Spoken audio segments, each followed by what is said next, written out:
देखी एक जनी के पति प्रदेश में बीरा से व्याकुल पागल के भेष हो गई बा। कह तरीका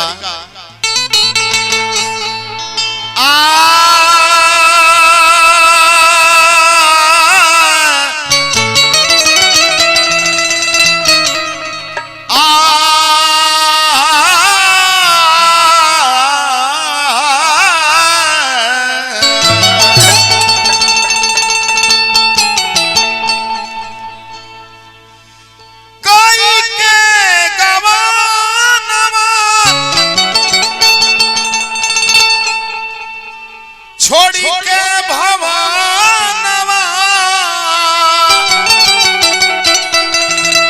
चली गईला परदेश सजनवा कोई देला पगली के भेष बलमुआ कोई देला पगली के भेष।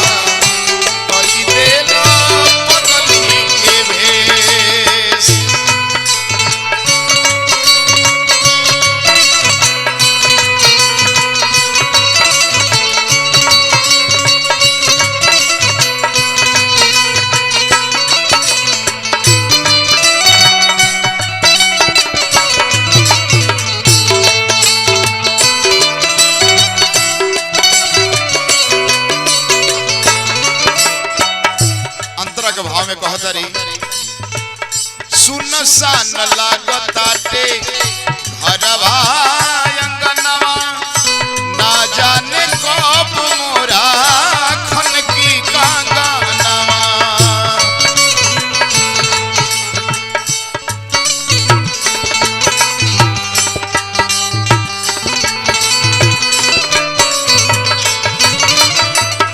सुनसान लागताटे घरवा अंगनवा ना जाने कब मोरा खन की कांगनवा। औरी का छटपट करतारी बिरहिन बिचारी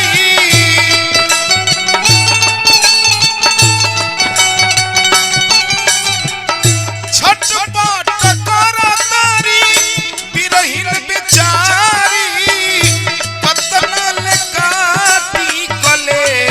सजनवा कोई देला पगली के भेष सजनवा कोई देला पगली के भेष।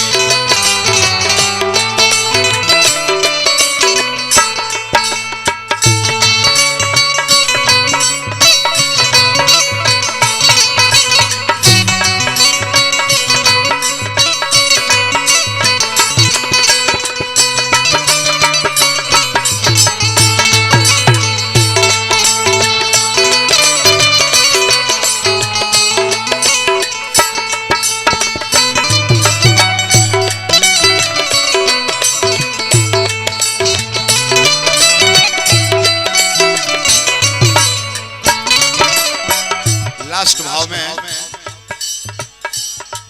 कहतरी कि राजा अगर ना आईबा तो कभी कभी मन करता कि हम फांसी लगा जाएं माहुर खा जाएं। असमान करे हम हत दी परनवा कवनी सवतिया मोहली पियावा के मानवा।